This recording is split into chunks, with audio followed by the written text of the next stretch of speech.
Hello दोस्तों, welcome to our channel Rajput SKM study. Myself Santosh Chauhan. तो दोस्तों, आज की इस वीडियो में आप सभी को क्लास 12th केमिस्ट्री के चैप्टर 1 स्टार्ट करने वाले हैं, जो कि हमारा बिलियन चैप्टर है, सॉल्यूशन। तो हम इस वीडियो में बिलियन चैप्टर के कुछ महत्वपूर्ण टॉपिक को बताएंगे, जो आप सभी के बोर्ड एग्जाम के लिए बहुत ही महत्वपूर्ण टॉपिक हैं। अगर आप 2025 बोर्ड एग्जाम देंगे तो ये वीडियो आप सभी के लिए बहुत ही इम्पोर्टेंट होने वाली है, क्योंकि इस वीडियो में आप सभी को जितने भी टॉपिक हैं उन सभी टॉपिक को हम एकदम आसान शब्दों में यानी एकदम सरल भाषा में आप सभी को बताएंगे। तो वीडियो को लास्ट तक देखिएगा। चैनल पर नए हो चैनल को सब्सक्राइब कर लीजिएगा और नोटिफिकेशन ऑन कर लीजिएगा। तो चलिए वीडियो स्टार्ट करते हैं बिना देरी किए। तो देखिए, जो हमारा बिलियन है, बिलियन क्या होता है उसे जानते हैं। देखिए, बिलियन का परिभाषा हो जाएगा, यहाँ पर देख लीजिए।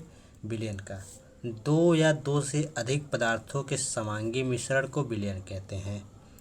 यानी कि दो या दो से अधिक घटकों यानी कि अलग या पदार्थों के समांगी मिश्रण को क्या कहते हैं? बिलियन कहते हैं। अब देखिए, आपका जो है समांगी मिश्रण, तो समांगी मिश्रण क्या होता है? जो घुल जाए, यानी जिसके अवयव घुल जाएं वही हमारा समांगी मिश्रण होता है। आप क्लास 9th में पढ़े होंगे समांगी मिश्रण और विषमांगी मिश्रण। यानी जो आपका मिश्रण है, समांगी मिश्रण और विषमांगी मिश्रण, ये दो आपके मिश्रण होते हैं। देखिए, मान लीजिए, देखिए ये हमारा समांगी मिश्रण हो गया। समांगी मिश्रण क्या होता है?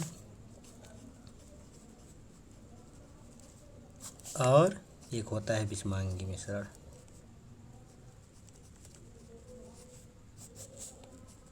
क्या? विषमांगी मिश्रण। अब इसमें आप देखिए, जो आपका ये समांगी मिश्रण है, तो समांगी मिश्रण में क्या होता है? जो घुल जाए, यानी जिसके अवयव घुल जाए, जिसके अवयव घुल जाए। और इसमें विषमांगी में क्या होता है? जिसके अवयव घुले नहीं, नहीं घुलने, नहीं घुले। तो ये आपका हो गया, यानी कि घुल जाए, ये आपका समांगी मिश्रण जिसमें आप इसके अवयव घुल जाते हैं, और विषमांगी में जिसके अवयव नहीं घुलते हैं। जैसे एग्जाम्पल के तौर पर हम ले लेते हैं, इसमें देखिए पानी हो गया और हल्दी हो गई, या फिर चीनी ले लीजिए, चीनी भी। अब ये दोनों को जब हम आपस में घोलेंगे तो आपका जो चीनी है वो आपका घुल जाएगा। लेकिन इसमें विषमांगी में अगर हम पानी ले लें और रेत ले लें, क्या? रेत ले लें या फिर चावल ले लें, ये रेत या चावल ले लें, इन दोनों को आप घोलेंगे तो ये आपका आपस में घुलेगा? नहीं घुलेगा। वही है आपका विषमांगी। और जो घुल जाए, यानी कि चीनी और पानी को जब हम घोलेंगे आपस में, तो आपका ये घुल जाएगा। जो चीनी और पानी है, चीनी जो है पानी में घुल जाएगा, लेकिन ये जो है रेत जो है पानी में नहीं घुलेगा। ये हमारा विषमांगी मिश्रण है। तो आशा करता हूँ कि आप सभी समझ गए होंगे ये। अब आगे देखते हैं। अब देखिए, आपका जो होता है, क्या होता है? बिलियन। तो बिलियन में आपका जो बिलियन होता है, बिलियन किससे मिलकर बनता है? तो बिलियन देख लीजिए, आपका जो बिलियन है, बिलियन, तो बिलियन में आपका किससे मिलकर बना होता है? आपका मिलकर बना होता है विलय से और विलायक से। विलय से और विलायक से, इससे मिलकर बना होता है। अब इसमें देखिए, आपका जो विलय होता है ये क्या होता है, और विलायक क्या होता है, बिलियन क्या होता है। इससे हम कैसे जानेंगे, ये कैसे पता करेंगे ये क्या है? तो देखिए, जो बिलियन है आपका, ये बिलियन, ये आपका होता है घोल। क्या? घोल जो मिलकर बनता है। और विलय हमारा जो होता है वो घुल्य होता है। क्या? घुल्य है। और विलायक जो होता है वो घोलक होता है, जिसे घोला जाता है, और जिसमें घोला जाता है वो घुल्य होता है। समझ गए आप सभी? देखिए घोलक आपका जिसको हम घोलते हैं, और जो आपका घोल लिया है ये आपका होता है जिसमें घोला जाता है। अब देखिए अगर हम इसमें हम ले लें, मान लीजिए यहाँ पर आपका ले लीजिए,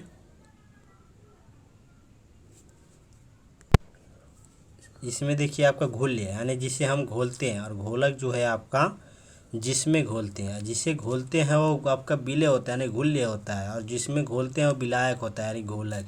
यानी जो विलय होता है वो हमारा इसकी मात्रा कम होती है। तो देखिए अगर हम इसमें देखेंगे तो आपका देखिए यहाँ पर चीनी ले लीजिए एग्जाम्पल के तौर पर, और आपका जो घोलक है इसमें आप पानी ले लीजिए, यानी कि जो विलायक है, विलायक की मात्रा जो है वह ज़्यादा होती है। देखिए चीनी जो है आपका पानी में आप पानी से ज़्यादा चीनी नहीं डालेंगे, यानी कि आपका जो चीनी है वो पानी से कम होगा। जब इन दोनों को हम आपस में घोलेंगे तो आपका ये रस बनेगा। क्या बनेगा? रस। या फिर हम एग्जाम्पल के तौर पर एक और ले लें, जैसा कि हम ले लें हल्दी। हल्दी हो गई और प्लस पानी हो गई। अगर इसको हम घोलेंगे तो आपका जो बनकर निकल आएगा यानी विलयन जो बनेगा हमारा वो बनेगा पीला। क्या? पीला बनेगा। तो ये थे हमारे विलयन, विलेय, विलायक। अब चलिए इसको परिभाषा के माध्यम से समझते हैं। विलयन तो आप समझ गए, अब विलेय विलायक को समझते हैं। देखिए अब इसमें दिया है हमारा विलेय। इसमें देखिए विलेय, विलयन में जिस पदार्थ की मात्रा कम होती है उसे विलेय पदार्थ कहते हैं। मैंने आप सभी को बताया ना कि जिसकी मात्रा कम होती है हमारा विलेय होता है। यानी कि जैसे कि एग्जाम्पल के तौर पर आपका चीनी हो गया, हल्दी हो गई, मैंने बताया आप सभी को, वह सब आपका जिसको हम घोलते हैं, जिससे घोलते यानी घुल्य जो है हमारा, वही हमारा विलेय होता है, इसकी मात्रा कम होती है। उसके बाद हमारा आता है विलायक। तो विलायक को देखिए, विलायक क्या होता है? विलयन में जिस पदार्थ की मात्रा अधिक होती है उसे विलायक कहते हैं। यानी कि विलयन में जिसकी मात्रा अधिक होती है वही हमारा विलायक होता है। तो इसमें आपका पानी जो अधिक था, पानी एग्जाम्पल मैंने आपसे बताया। देखिए यहाँ पर जो आपका यहाँ पर पानी है जिसकी मात्रा अधिक है, और चीनी जो है इसकी मात्रा कम है, तो पानी जो है आपका वही विलायक है। यानी इसकी मात्रा अधिक होती है वही आपका विलायक होता है। तो इसकी परिभाषा हो गई। अब देखिए यहाँ पर जो विलेय और प्लस विलायक, यानी कि इन दोनों को जो हम आपस में मिक्सचर कहते हैं यानी घोलते हैं तो हमारा विलयन बनता है। उसके बाद हम चलिए देखते हैं इसको विलेय। विलेय के प्रकृति के आधार पर विलयन के प्रकार, यानी कि जो विलेय है उसकी प्रकृति के आधार पर विलयन कितने प्रकार का होता है उसे जानते हैं। देखिए सांद्र विलयन एक है आपका, तनु विलयन है, संतृप्त विलयन है, असंतृप्त विलयन। इन सभी जो विलयन है ये सब विलयन वो आपका विलेय प्रकृति के आधार पर विलयन के प्रकार है। तो देखिए सांद्र विलयन क्या होता है? ऐसा विलयन जिसमें विलेय की अधिकतम मात्रा घुली हो सांद्र विलयन कहलाता है।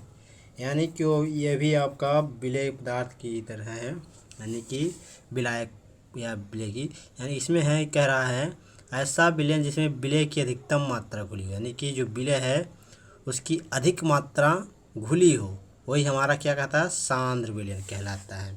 तो ये सांद्र विलयन की परिभाषा हो गई। चलिए अब देखते हैं हम तनु विलयन।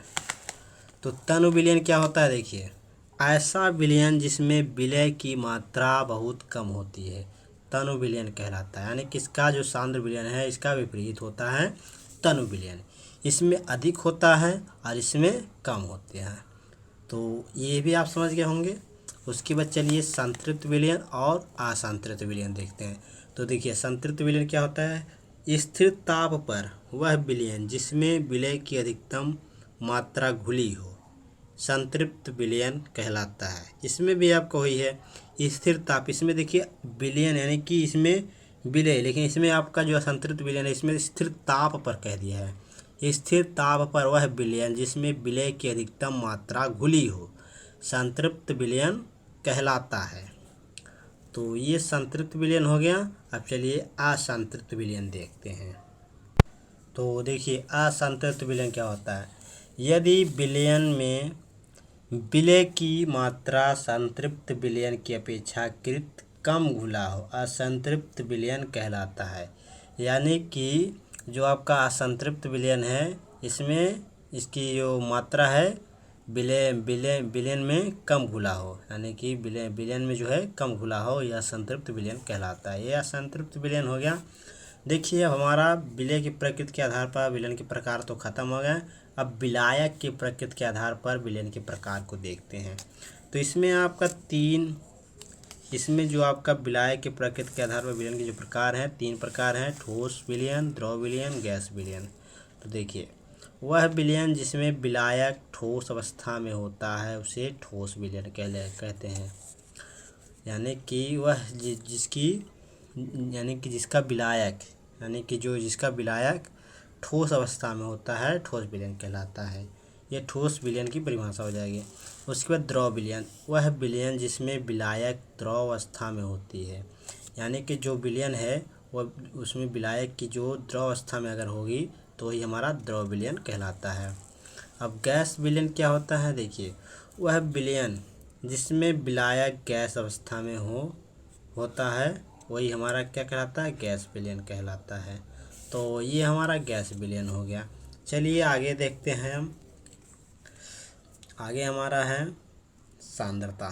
तो सांद्रता के आधार पर हम देखेंगे आगे मोलरता, मोल प्रभाज, मोललता, द्रव्यमान प्रतिशतता, ये सब हम उसमें देखें। चलिए देख लेते हैं। तो जैसा कि सांद्रता है, देखिए इसमें क्या कह रहा है, किसी विलयन में उपस्थित विलेय पदार्थ की मात्रा को विलयन की सांद्रता कहते हैं। यानी कि किसी विलयन में, यानी कोई आपका ये पात्र है, इसमें विलयन घोला गया है। जैसा कि इसमें अगर हम मिलाएं, जैसा कि मान लीजिए 1 लीटर इसमें जल है, यानी कि पानी है। 1 लीटर पानी मान लीजिए इसमें है, क्या, पानी। अगर हम इसमें चीनी डालेंगे, मान लीजिए इसमें एक तरीका है, यानी कि अलग अलग तरीके से हम सांद्रता को नापते हैं। जैसा कि हम 10 ग्राम एक बार हम नापेंगे, यानी कि इसमें डालेंगे 10 ग्राम। 1 कप भी हम डाल सकते हैं और 10% भी डाल सकते हैं, क्या, 10%, यानी 10%। तो इसको हम अलग अलग तरीके से सांद्रता को हम इसकी मात्रा को नाप सकते हैं, यानी कि इसकी सांद्रता निकाल सकते हैं अलग अलग तरीके से। तो ही कह रहा है सांद्रता जो विलयन में उपस्थित है, विलयन की मात्रा को कई तरीक़ों से हम नाप सकते हैं। जैसा कि आपको देख लीजिए यहाँ पर, जैसा कि यहाँ पर सांद्रता दे दिया जाए। देखिए सांद्रता है, इसको हम प्रतिशत के पदों में भी हम इसको निकाल सकते हैं सांद्रता, और भार या आयतन के या द्रव्यमान या लीटर में भी निकाल सकते हैं, और भार बटे भार में भी निकाल सकते हैं। तो द्रव्यमान प्रतिशत में निकालने के लिए आपको देखिए यहाँ पर जो है द्रव्यमान प्रतिशतता, आयतन प्रतिशतता, द्रव्यमान आयतन प्रतिशतता, इतने पदों में हम प्रतिशत के पदों में निकाल सकते हैं। उसके बाद भार या आयतन में हम द्रव्यमान या लीटर में हम किस रूप में निकाल सकते हैं, मोलरता हो गया, एक नॉर्मलता है, एक फॉर्मलता है। तो फॉर्मलता आपको इस चैप्टर में नहीं पढ़ना है, इसको आप कट कर दीजिए। उसके बाद हमारा जो मोलरता है और नॉर्मलता, इसको पढ़ेंगे हम, क्योंकि इसमें आपका फॉर्मलता छट गया है। उसके भार बटे भार, इसमें आपका मोललता एक है, एक मोल प्रभाज है। इसमें आपका 2 टॉपिक आता है। तो इन सब को हम अगली वीडियो में आप सभी को बारी बारी से इन सभी टॉपिक को कवर करेंगे। तो ये थे हमारे कुछ महत्वपूर्ण टॉपिक जो इस वीडियो में मैंने आप सभी को बताया। तो मैंने बहुत ही आसान शब्दों में आप सभी बताया और कम समय में भी आप सभी को इतना टॉपिक मैंने आपको क्लियर करा। तो इस सब का अगर PDF चाहिए तो PDF तो हमारे टेलीग्राम चैनल पर जुड़ सकते हैं। टेलीग्राम चैनल पर उसका लिंक मैं आप सभी को डिस्क्रिप्शन बॉक्स में दे दूंगा और प्लेलिस्ट बॉक्स का भी जो है लिंक दे देंगे, तो आप सभी उसको आप जाकर उसमें आप अपनी तैयारी कीजिए। अगर वीडियो पसंद आई हो तो लाइक, शेयर और कमेंट ज़रूर कीजिएगा, और चैनल पर नए हो चैनल को सब्सक्राइब ज़रूर कर दीजिएगा, क्योंकि एक ही सब्सक्राइब से आप सभी से मोटिवेट मिलता है। तो चलिए देखते हैं आप सभी से, मिलते हैं आप सभी से नेक्स्ट वीडियो में नेक्स्ट टॉपिक के साथ। धन्यवाद।